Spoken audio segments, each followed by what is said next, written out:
هذا مقطع سابق تم طرحه من قبل، وهو ظهور حالات غريبة في إنتاج طيور البادجي.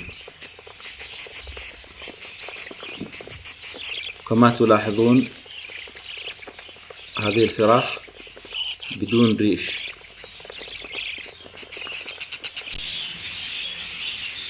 علق الكثير من متابعي القناة أن هذه الحالة بسبب تزاوج الأخوة في طيور البادجي، وهذا خطأ،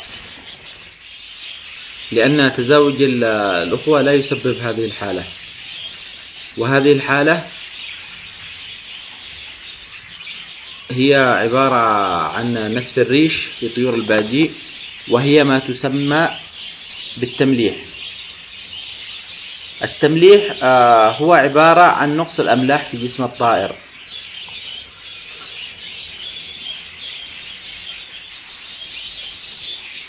وتقوم الأنثى بنتف الريش ومص دم الفراخ لتعويض الكالسيوم. نلاحظ الفراخ في هذا الإنتاج، جميع الفراخ تم نتف ريشهم من الأنثى. هذا يعني أن الأنثى تحتاج إلى الكالسيوم.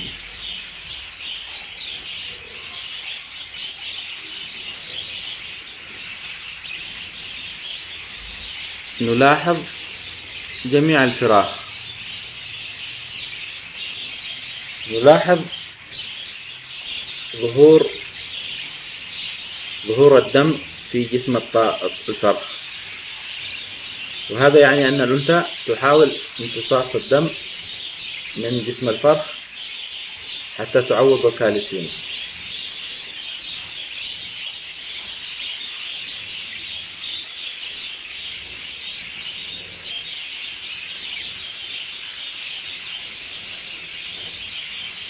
ونلاحظ أن الريش يظهر من جديد، ينمو بشكل طبيعي.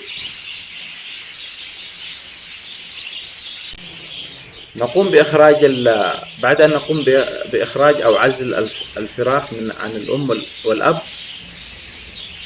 نلاحظ أن ريش الفرخ ينمو من جديد بشكل طبيعي.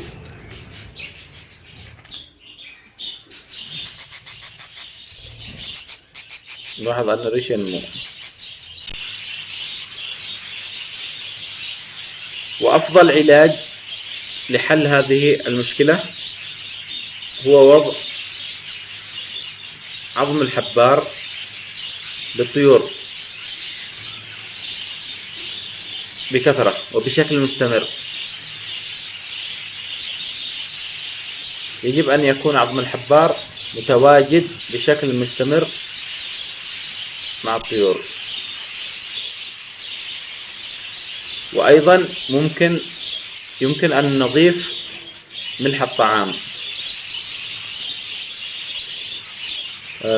هذا هو ملح الطعام، يمكن إضافته إلى الحبوب التي نقدمها للطيور، ونخلط الملح بشكل جيد مع الحبوب ونضعها للطيور، وهذا جيد لهم.